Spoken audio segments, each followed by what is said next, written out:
Amém, meus irmãos? Vamos ir para o nosso material, né, das doutrinas básicas, e a gente ainda está na segunda doutrina, que é uma doutrina bem extensa, né, deu bastante slides. Eu lembro que quando eu estava fazendo ela, eu queria no máximo 20 slides por doutrina, e essa aqui deu 37, né, porque se falar de Deus, realmente é um conteúdo muito rico e muito extenso. E é interessante, quando eu fui fazer sobre a doutrina do Espírito Santo, deu 40, né? 45, se eu não me engano. Que é bem mais extenso também, dado o discurso atual a respeito dos dons e tudo mais, né? Então eu quero poder destrinchar com calma. Mas tudo bem, a ideia é a gente se deleitar na palavra mesmo, olhar, abrir as nossas Bíblias e aprender o que a palavra nos ensina acerca das doutrinas básicas da nossa fé. Uma pergunta antes de eu ler novamente aqui é: quem sabe quais são as 10 doutrinas básicas da nossa fé? Alguém consegue lembrar? A gente está estudando uma agora à tarde, né? Já tem aí uns 3 domingos que a gente está estudando ela, que é a doutrina acerca de Deus, certo? Antes disso, nós vimos uma outra doutrina. Quem lembra?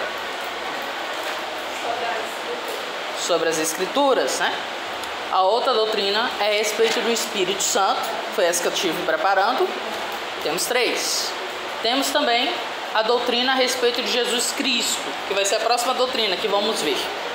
Temos a doutrina acerca da igreja, acerca dos fins dos tempos, sobre anjos e demônios, já que a Bíblia trata sobre essas temáticas.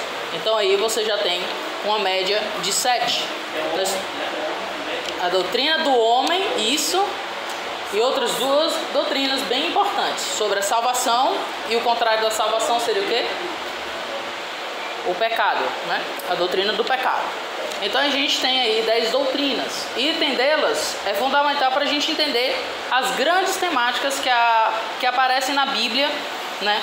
E que ela tende a tratar, porque quando a gente não entende muito bem, a gente pode acabar confundindo as coisas ou sendo enganado por algum tipo de discurso de algum herege ou de algum anticristo que esteja atuando por aí, e seguimos um caminho que não agrada a Deus, né? Existem seitas, por exemplo, que seguem exemplos de que anjos se revelaram a eles e falaram aquelas doutrinas. Então é importante entender a doutrina dos anjos para que a gente possa entender como interagir com esse grupo ou interagir com essas informações. E aí, um anjo apareceu e me revelou uma coisa nova, diferente. O que eu faço diante disso? Percebe como isso é importante, né? Na pregação passada, a gente viu um pouco sobre a importância da escatologia para a vida diária. Porque se a gente vive só preso no agora e não entende os aspectos futuros, então a nossa vida perde sentido de propósito, de prática, né? Então a doutrina da escatologia também, ela é importante. E todas elas vão ter seus pesos. E aqui os que a gente está vendo seriam as que teriam peso maior, de maior importância. E é por isso que a W. Tozer ele citou essa frase, né? O mais portentoso fato a respeito de qualquer homem não é o que poderá dizer ou fazer em um dado momento, mas sim a imagem que ele leva de Deus no fundo do seu coração. Isso é o que mais importante nós, como homens, seres humanos, podemos desenvolver na vida. Uma perspectiva correta de Deus, uma perspectiva correta da sua revelação. Porque não entender bem a revelação do nosso Pai vai nos gerar danos na nossa vida prática, na nossa vida diária. Muitos crentes sofrem porque se dizem crerem em Deus, mas na prática não seguem seus conselhos ou muitas vezes não o entendem, né? Então há muitos cristãos sinceros, mas enganados. E aí o engano vai conduzir ao erro e o erro vai conduzir ao sofrimento, a não entender como viver para a glória de Deus, a não desfrutar da boa, perfeita e agradável vontade de Deus. Segundo a visão cristã, a negação de Deus ou o conceito errado sobre ele produzirá desajustes e quedas na vida de uma pessoa.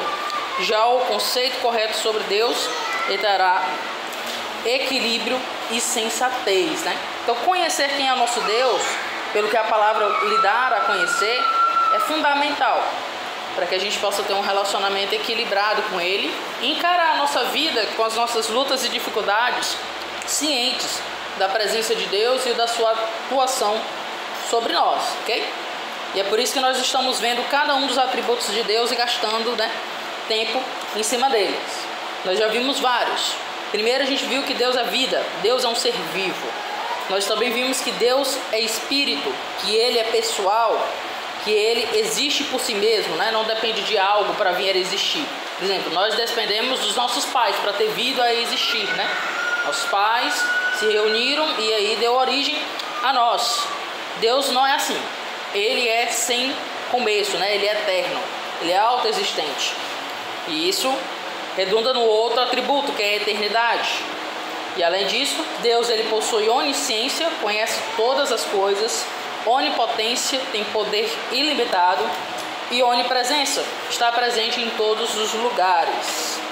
Ele também é imutável, ele não muda o caráter dele não precisa ser aperfeiçoado, E aí a gente entende então o atributo da santidade, que ele é absolutamente santo. E por fim, creio que o último que a gente viu foi o amor. Esse Deus Todo-Poderoso nos ama, ok? E vamos então para os últimos atributos. Temos mais 3 para fechar aí os atributos que os teólogos se esforçaram, olhando nas escrituras e conseguiram marcar para a gente de acordo com as reflexões que eles foram fazendo, Um outro atributo que para nós é muitíssimo importante é que esse Deus, o nosso Deus, ele é soberano. Eu estou no slide 17, certo? Quem estiver acompanhando pelo PDF, estou na página 17. Diz assim a respeito de soberania: Deus reina absoluto sobre todo o universo, governando com uma infinita sabedoria e sem ter que oferecer explicações a ninguém acerca de seus atos. Então, nosso Deus, ele é um Deus soberano, que possui todo o governo a respeito de tudo. Isso é muito importante, porque muitas vezes, na linguagem mais moderna, por assim dizer, a visão sobre Deus é uma visão um pouco maniqueísta, O que seria isso? É que existe a força do bem e a força do mal, e elas estão em conflito de uma forma assim, quase que equilibrada. Ou então o mal está vencendo e o bem está ali apanhando, E Deus não tem muito controle das coisas. Mas quando a gente olha as escrituras, na verdade a gente vê o contrário. Deus é o grande autor da história e nada está fugindo das mãos dele. Então não existe essa questão de um equilíbrio entre o bem e o mal, uma espécie de yin yang, pensando na filosofia mais oriental, Ou esse Deus bom e o Deus mau. Jesus contra o diabo ali estão de igual, Ali lutando, e a gente tem que escolher um lado. Não é bem isso. Deus está acima de tudo, até mesmo acima do mal, certo? O mal ele não ocorre se não for pela permissão de Deus para os seus propósitos, que no fim irá glorificá-lo, Tem uma frase famosa de Lutero, que ele dizia que até o diabo é o diabo de Deus. Outra frase conhecida é que o diabo é como um cachorro em uma coleira, ou seja, só vai até onde Deus permite, Então, essas imagens ajudam a gente a entender que o nosso Deus, ele é soberano. Vamos para as escrituras? Vamos lá para Jó, capítulo 40, e dar uma olhada do verso 1 ao 9, certo? Jó 40, do 1 ao 9.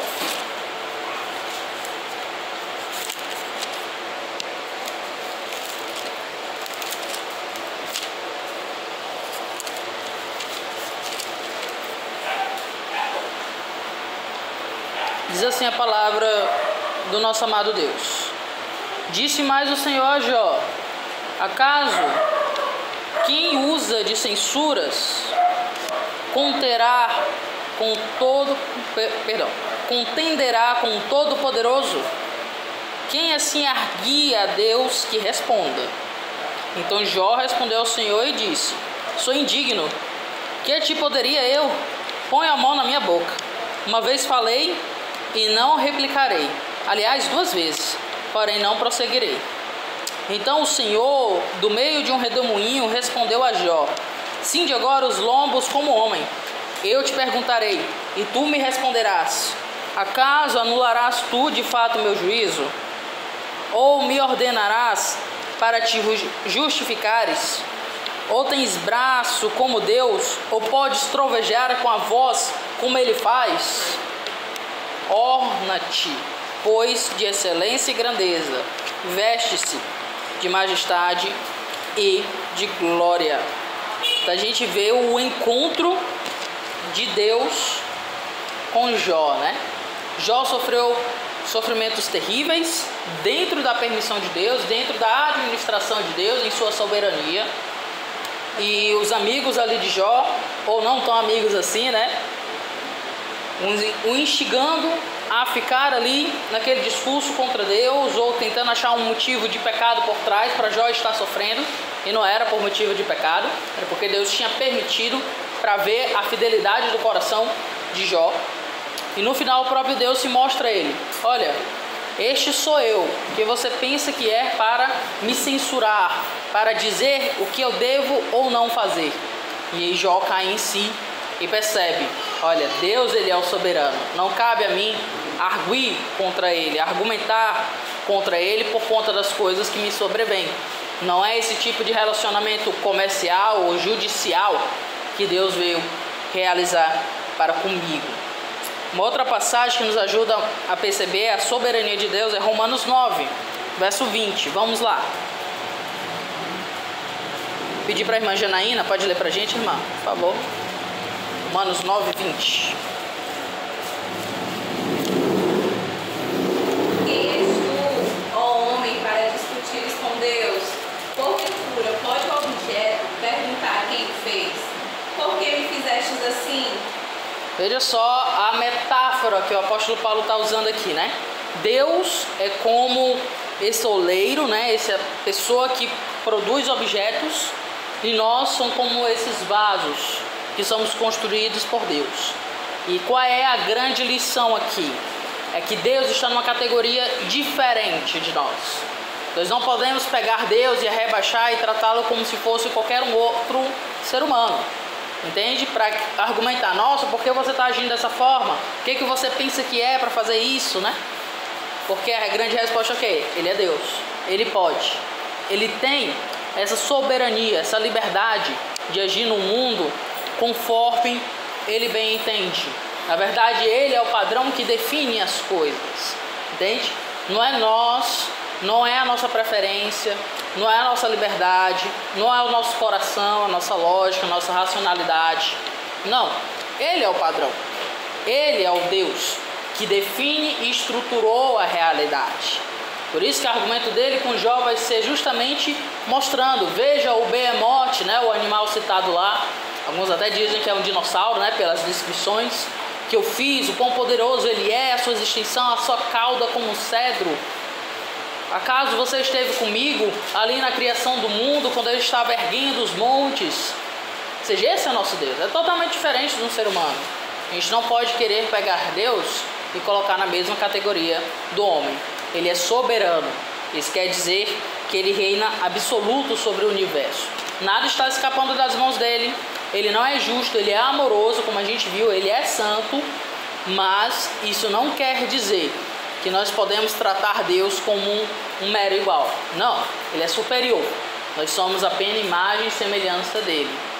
Entende? Quando a gente quer botar Deus no nosso patamar, a gente está voltando para o pecado de Adão, em que comeram do fruto porque caíram na mentira da serpente, que dizia que se comesse do fruto, seriam como Deus, né? Conhecedores do bem e do mal, não mais da fonte que provém de Deus, mas por suas próprias liberdades. E o ruim é que eles vêm aprendendo isso, nós vamos aprendendo isso por meio do pecado, né? E não mais por meio da instrução de Deus. Ok? Isso então redunda no próximo atributo, que vem logo abaixo de soberania, que é o da liberdade. Sendo Deus soberano e dono de tudo, Deus é livre para fazer o que quiser, sendo impossível que ultrapasse seus direitos, uma vez que não há limites para a sua autoridade. Estamos aqui em Romanos, né? Vamos ver o 21. Vou pedir para a Thalita, pode ler para a gente, irmã, por favor. Romanos 9. Isso. Ou na frente ou dentro direito sobre a massa, para do mesmo vaso fazer um vaso para uma e outro para desonra. Ou seja, o apóstolo Paulo continua naquela metáfora da construção do vaso, né? Da possessão que Deus tem sobre o vaso, ele é como dono de direito, e a liberdade que Deus tem de fazer vasos assim. Se Deus quer fazer um vaso para desonra, né? Geralmente eram os vasos descartáveis, por assim dizer. Naquela época, lembra, não existia plástico, né? Hoje, para nós, o material mais descartável, mais abundante que utilizamos aí é o plástico. Dizem que na cidade a gente não consegue ficar nem 2 metros distante de algo de plástico, né? Na vida, assim. Você pode fazer o teste no meio da semana, ver. Será que eu estou perto de algum plástico, né? Provavelmente sempre estará, porque o plástico é o material que nós usamos aqui de uma forma muito abundante. Nessa época não tinha. Então, qual era o vaso, qual era o material que era utilizado? O barro, né? Era utilizado como um elemento descartável. Às vezes eram feitos vasos para se botar os dejetos humanos ali dentro e aí ele ser enterrado ou descartado em algum lugar. Seria um vaso de desonra, por exemplo. Já um vaso para honra seria feito de materiais mais nobres, usado para estocar coisas mais importantes, como as bebidas, né? Como alimentos ou coisas desse tipo. Tá bom? E a ideia é o quê? Aquele que produz esses vasos, ele tem a liberdade de escolher para que ele está fazendo aquele vaso. É o que a gente vai ver ao longo das Escrituras, que Deus criou até mesmo o ímpio para o dia mau, né? Nada foge do seu controle e da sua liberdade. E ele não está sendo mal ao fazer isso, porque ele continua sendo santo, justo e bom. Acontece que isso é o exercício da sua liberdade e da sua soberania. E quando a gente entende o quadro por completo, a gente vê que tudo, no fim das contas, redunda em glória, em beleza, em louvor a Deus. Vamos para Isaías, capítulo 46, o 9 e o 10. Vou pedir para o Tiago ler para a gente. Por favor, Tiago.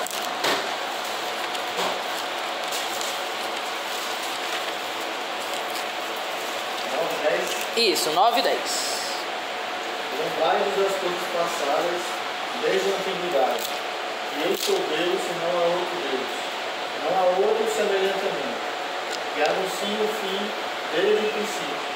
E desde a antiguidade as coisas que ainda não sucederam. Te digo, o meu conselho será firme e farei toda a minha vontade. E farei toda a minha vontade. Deus conhece o fim desde o começo, né? Desde antes da criação do mundo. Deus já tinha ciência do que ia acontecer e podemos dizer até mais do que isso. Ele decretou como é que as coisas iriam ocorrer. Esse é o nosso Deus, irmãos. E muitas vezes essas informações de Deus incomodam muitos cristãos, né? Porque como é que fica a liberdade do homem? É a grande discussão ali de Paulo em Romanos 9, ok? Como é que fica a liberdade do homem, a responsabilidade do homem diante disso, né? E a ideia é que Deus conduz a sua soberania de tal forma que a responsabilidade do homem não é anulada, mas a responsabilidade do homem também não interfere na soberania de Deus, tá bom? As duas coisas se mantêm, né? Tem uma frase do pastor Augustus que eu gosto muito, que ele diz que a soberania de Deus e a responsabilidade humana são como os trilhos de um trem, né, que caminham lado a lado e que você consegue ver elas se encontrando quando olha para o horizonte. São duas verdades que a Bíblia fala e que a Bíblia não coloca em conflito. Para nós que somos humanos e muitas vezes por conta da nossa cultura mais, como é que eu posso dizer, democrática, né? Nós queremos tratar Deus como apenas mais um de nós. E a gente não pode fazer isso. Ele é o rei soberano. É um outro tipo de governo. A gente não pode pensar que a gente pode controlar Deus ou calar Deus ou impedir Deus agir conforme Ele queira, tá bom? Então a gente tem que ter esse cuidado para não querer aprisionar o nosso Deus ou deturpar a doutrina a respeito de Deus para querer ter um Deus mais confortável, como alguns vão cair na heresia de pensar que eu tenho total controle sobre a minha história, né? Que eu consigo tomar a caneta da mão de Deus e escrever a minha história conforme eu quero. Não, Deus está na soberania de tudo, mas Ele também nos cumbiu dessa responsabilidade humana aqui no presente. É um conceito complexo e que vai além. Por isso que o apóstolo Paulo ele não responde diretamente. Ele só mostra, veja quem é Deus. Mesma coisa acontece com Jó, né? Deus se mostra a ele, veja quem eu sou. E o que é que acontece com esses homens? Se maravilham, percebem a grandeza de Deus e se rende a ele. E essa deve ser a nossa ação também, se render a Deus. E isso se torna então a real liberdade que a gente desfruta. Porque se Deus é esse Deus todo-poderoso, todo-soberano, com essa liberdade enorme que ele tem, isso traz implicações muito grandiosas a nós, não é? Pensa um pouco. Se ele tem todo esse poder, isso quer dizer que aonde nós estamos foi porque Deus nos colocou ali, não é? Nada foge das mãos dele. E se ele nos colocou onde a gente está, na família onde a gente está, no contexto social onde a gente nasceu, no emprego que a gente está fazendo, nas lutas que nós estamos vivendo no presente, isso quer dizer que ele tem propósito com essas coisas. O nosso grande desafio é entender qual é esse propósito e entender como viver debaixo do sol, usando a linguagem de Eclesiastes, né? Para a glória dele e desfrutando da graça que ele nos dá a cada dia. Percebe como isso é libertador? Entende? Por quê? Porque muitos vão se frustrar por pensar que tudo é responsabilidade deles apenas, que depende apenas da força do braço deles ou apenas da responsabilidade deles, que não existe um Deus soberano que está guiando e cuidando deles. Eles não têm descanso. Tanto que uma das frases comuns é dizer aí fora é trabalhem enquanto eles dormem, né? E não é à toa que muitos hoje sofrem de doenças mentais, porque estão se desgastando pelo máximo e não conseguem aplicar o princípio do descanso, como a Bíblia ensina que devemos fazer. Que descansar também é um ato de priorizar o reino em nosso coração, para a glória de Deus. É um desafio, mas temos que aplicar em nossas vidas, porque faz parte da vontade de Deus. A Bíblia ensina sobre isso, desde o começo, né? Deus que criou tudo, que é todo poderoso, que não se cansa, que foi que ele fez no 7º dia? Descansou, né? Então, se o Deus soberano descansou, quem somos nós para pensar que não precisamos descansar, para querer tomar mais uma garrafa de café? Cuidado, né? Tomar café é bom demais, mas ele não pode ser usado como motivo para deixar de descansar em Deus, entende? Descansar em Deus é um ato muitas vezes difícil, e é por isso que é um mandamento, né? Ok, vamos para o último atributo. Só antes, alguém tem dúvida a respeito sobre esses dois atributos ou gostaria de falar algo? Não? Ok, coisa boa. Turma inteligente, né? Que boa. Vamos lá. Autossuficiência, o último atributo a respeito de Deus. Deus não precisa de nada nem de ninguém. Quando ele realiza ou ordena algo, não o faz para suprir alguma necessidade sua, mas para manifestar livremente seu amor, sabedoria, poder e graça aos homens. Vamos lá em Atos 17, 24 e 25. Pedir para a Jéssica ler para a gente.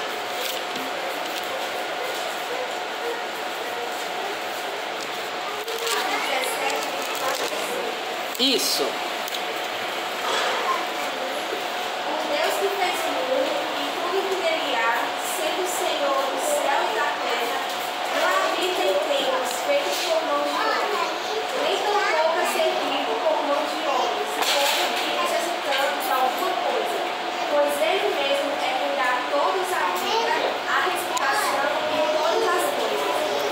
Que dá a todos o quê? Vida, respiração e tudo mais, né? Então, ele não é servido por mãos humanas como se precisasse de algo, porque é ele que nos dá o sustento. A gente acabou de ver a questão da soberania e dos outros atributos de Deus. Mas Deus faz isso, ele espera ser adorado, porque faz parte do plano dele a comunhão com a gente, o relacionamento conosco, né? Se a gente for parar para pensar o propósito da vida humana, nós vamos entender que é o relacionamento. Olhe um pouco para a criação. O que foi que Deus criou? Deus criou o mundo, depois criou o homem. Mas Deus botou o homem num local aleatório do mundo? Não, né? Ele plantou um jardim, ou seja, há uma certa estrutura ali, um certo controle, ali, já que um jardim é diferente de uma mata fechada, né? De uma floresta, algo do tipo. É um jardim. E colocou o homem nesse jardim. E ele botou o homem nesse jardim para ficar fazendo nada, ali só comendo as frutas, coçando o bucho, deitado numa rede. Não, né? Ele deu ordens ao homem, funções ao homem, nomear os animais. Não foi? Deu um trabalho para o homem. Então a gente vê que a primeira coisa que o homem tem que fazer da sua vida é se relacionar com o mundo. Ele vai ver os animais, vai ver a criação de Deus e vai começar a trazer ordem, nomes, né, estruturas, sistematizar as coisas, certo? Mas Deus olhou para o homem e viu que isso era bom ou está faltando algo? E aí? Está faltando, né? Não é bom que o homem esteja só. Então fez o homem dormir, tirou a costela do homem e fez ali, então, a primeira mulher. E aí a gente vê a alegria do homem expressa no poema e um outro grau de relacionamento que o homem desenvolve. A relação com o mundo antes, criado por Deus, e a relação com a própria mulher, né?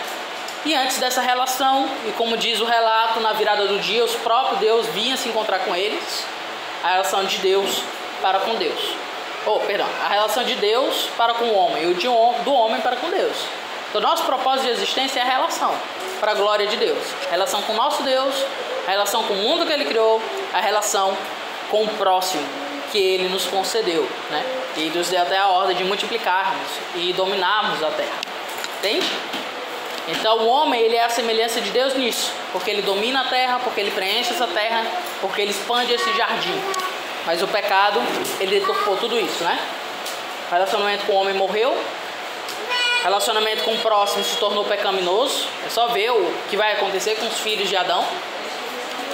E o relacionamento para com a criação também foi perverso. Só olhar a história de Babel. Eles não queriam se espalhar sobre a terra, né? Eles queriam ficar todos juntos. Se Deus não tivesse intervido ali, sobretando de uma forma sobrenatural, criando a diversidade, forçando a diversidade a existir, e os homens continuariam unidos e querendo ainda usurpar o trono de Deus, né? Querendo construir uma torre até o céu, dentro da perspectiva deles. Tá bom? Mas Deus é autossuficiente. Ele não precisa disso. Ele não criou o homem porque estava se sentindo sozinho, né? Porque estava fraco, porque estava triste. Não, ele é autossuficiente. Ele não precisa de nada. Ele já é completo por si mesmo. Ele criou por sua livre vontade para demonstrar seu amor, sabedoria, poder, graça, justiça a nós, aos homens. Então é um deleite a gente poder se reunir aqui e adorar o nosso Deus. Temos concluído, né, essa parte das doutrinas.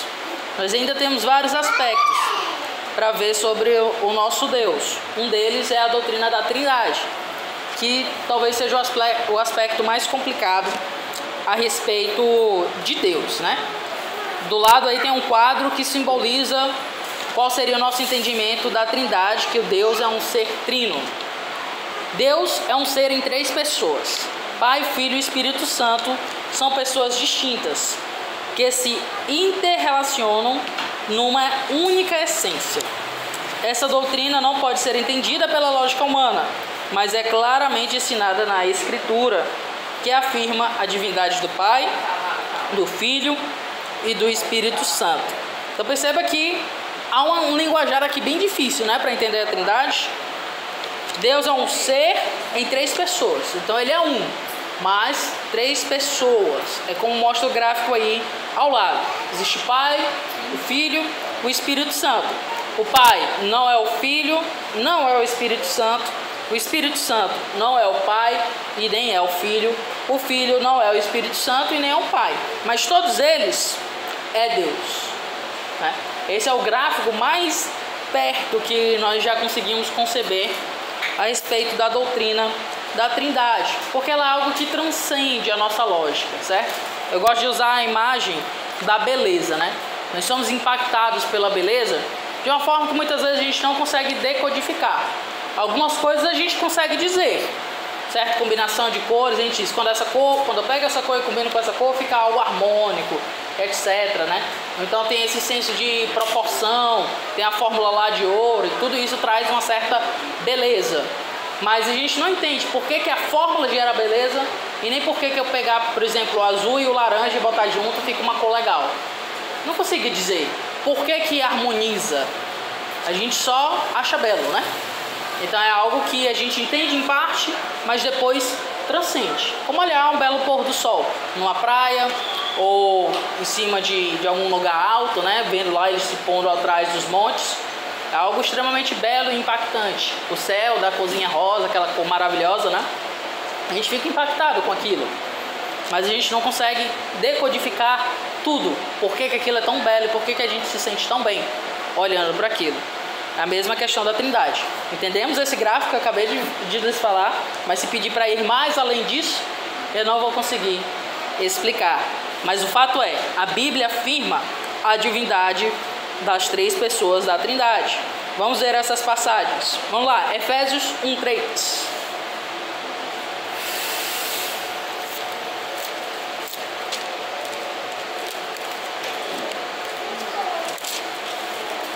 Efésios capítulo 1, verso 3. Bendito o Deus e Pai de nosso Senhor Jesus Cristo, que nos tem abençoado com toda sorte de bênção espiritual nas regiões celestiais em Cristo. Então, bendito Deus e Pai, né? Então, Pai de Cristo, nosso Pai, né? É Deus. Vamos para 1 João 5:20.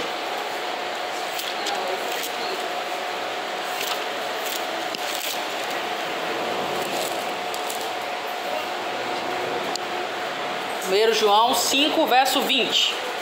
Também sabemos que o Filho de Deus é vindo e nos tem dado entendimento para reconhecermos o verdadeiro.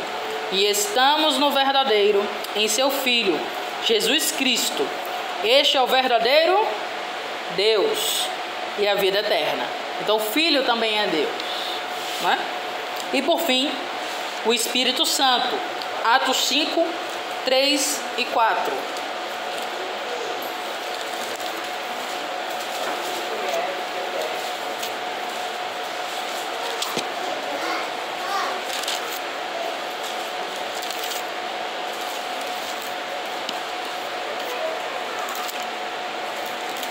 Atos, capítulo 5, verso 3 e verso 4. Então disse Pedro: Ananias, por que encheu Satanás teu coração para que mentisse ao Espírito Santo, reservando parte do valor do campo? Conservando-o, porventura, não seria teu? E vendido, não estaria em teu poder? Como, pois, assentaste no teu coração este desígnio? Não mentiste aos homens, mas a Deus. No verso 3, ele fala que mentiu ao Espírito Santo. E no verso 5 ele diz que esse Espírito Santo é Deus, né? Mentiste ao Espírito Santo, não mentiste aos homens, mentiste a Deus. Entende? Espírito Santo também é Deus, provas bem claras da divindade de cada uma das pessoas da Trindade, certo? Isso aqui é muito importante, porque as pessoas tendem a querer diminuir um pouco Jesus, dizer, não, Jesus é um ser inferior a Deus, ou tratar o Espírito Santo como uma mera força.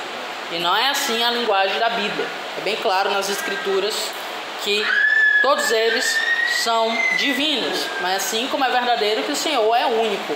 Então, nós temos essa definição. Deus é um ser em três pessoas. Não são três deuses, ok? Não é um Deus que se manifesta de formas diferentes, mas são três pessoas que são um Deus, né? É um ser em três pessoas. Difícil, né?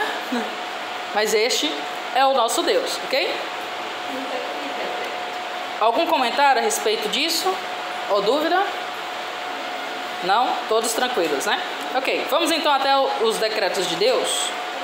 Eu acho que não vai dar para entrar nos decretos de Deus, né? Talvez só um dos pontos. Ok, vamos andar um pouco sobre os decretos de Deus e a gente para no primeiro decreto dele, ok? Os decretos de Deus. Decretos de Deus são seus planos e desígnios perfeitos, estabelecidos na eternidade.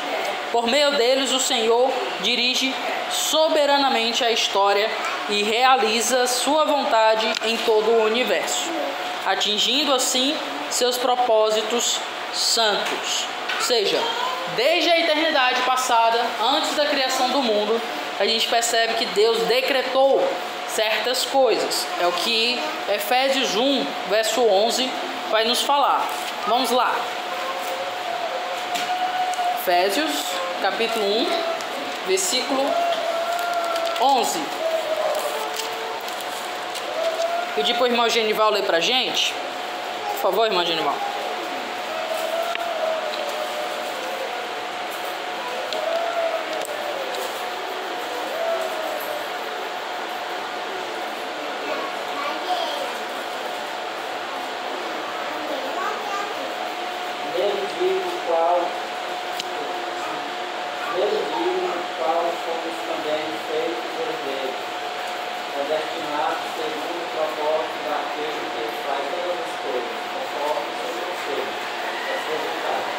Daquele que faz todas as coisas, né? Conforme o conselho da sua vontade. Essa é a ideia de decreto de Deus. Ele faz todas as coisas, isso é de acordo com a vontade dele, até mesmo a questão da salvação humana, que é o que ele quer dizer aqui quando ele fala esse termo, né? Predestinados, ou seja, o destino da humanidade para a salvação, aqui no caso, o contexto que ele está falando, né? É algo que foi algo planejado e decretado por Deus de acordo com a sua vontade, ok?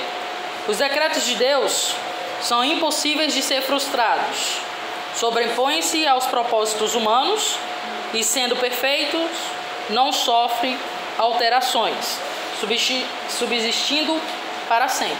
Então, o decreto de Deus é algo superior a qualquer coisa. O homem não pode fazê-lo falhar, certo? Está acima da vontade dos homens, né?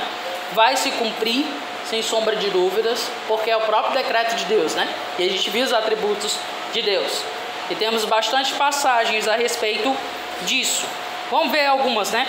Eles são impossíveis de ser frustrados. Vamos lá para Isaías 43, verso 13, e depois a gente vai para o 46. Isaías 43, 13, diz assim: ainda antes que houvesse dia, eu era, e nenhum há que possa livrar alguém das minhas mãos. Agindo eu, quem o impedirá? Ou seja, são impossíveis de ser frustrados, né? Se Deus age, se Deus decreta, se Deus estabeleceu isso, não tem como ser frustrado. É só olhar para a história de Jonas, né? Jonas tentou fugir, mas não deu muito certo. Outro aspecto, sobrepõe-se aos propósitos humanos. Vamos lá para Daniel, que está pertinho, capítulo 4, verso 35.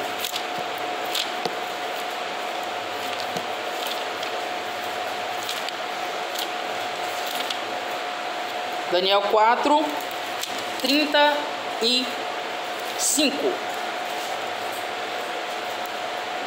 Diz assim: todos os moradores da terra são por eles reputados em nada, e segundo a sua vontade, ele opera com o exército dos céus e os moradores da terra. Não há quem lhe possa deter a mão, nem lhe dizer, que fazes? Né? Ou seja, o homem, né, o propósito humano, fica abaixo da ação de Deus. Ninguém consegue peitar Deus, por assim dizer, né? Bater de frente com Deus. O outro, né? Sendo perfeitos, eles não sofrem alterações. Vamos lá para o Novo Testamento, Hebreus 6, 17. Logo depois das epístolas paulinas, aquelas 13. Hebreus 6, verso 17.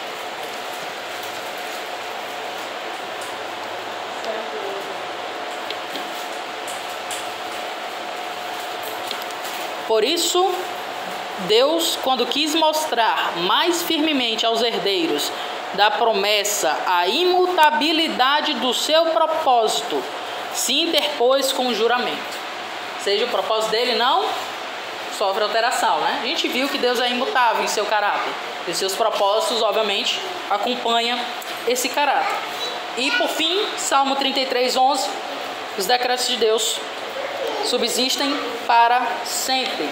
Vamos lá no Salmos 33,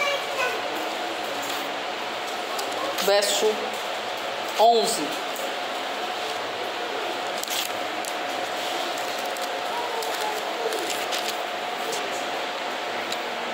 O conselho do Senhor dura para sempre, os desígnios do seu coração por todas as gerações, né?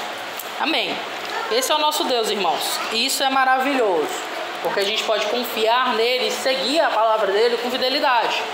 Porque por mais que a história traga momentos terríveis, como já trouxe ao longo da história, como nós estamos hoje sofrendo com a guerra que está ocorrendo ali, Ucrânia e Rússia, e a pandemia, né, que ainda estamos nesse efeito, esse sai e não sai, né, essa briga, esse aumento do preço das coisas, nosso Deus continua soberano sobre as nossas vidas, sobre tudo que ocorre. E é por isso que a gente pode orar e devemos orar, e devemos confiar na palavra de Deus. Amém? Amém. Vamos orar. Senhor amado, bendito Deus e Pai de nosso Senhor Jesus Cristo, que nos tem abençoado com toda sorte de bênção nas regiões celestiais. Tu és o Deus digno de todo louvor e adoração. Tu és soberano, tu tens liberdade, tu és amor, tu és todo poderoso. E é com base em teus decretos, com base em tua boa ação, que eu te rogo por nós. Nos abençoa, Senhor, a sermos inflamados por tua palavra, a amar e confiar nela, a entender que a tua palavra funciona e é real e é constante em nossas vidas, que tu és conosco, nos dá força, coragem e descanso diante de ti, entendendo que a tua vontade e os teus planos jamais serão frustrados. Nos faz ser então participantes, alegres no serviço a ti, entendendo que a nossa vida aqui debaixo do sol é com olhar pela eternidade, entendendo então o teu chamado para a nossa vida, para te adorar e se deleitar em ti.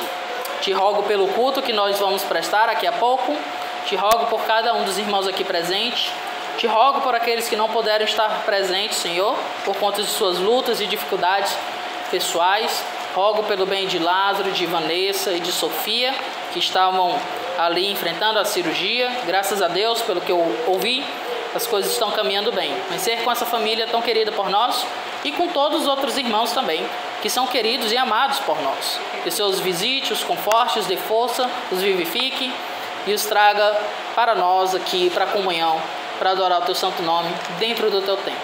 É a nossa oração em nome de Cristo Jesus. Amém.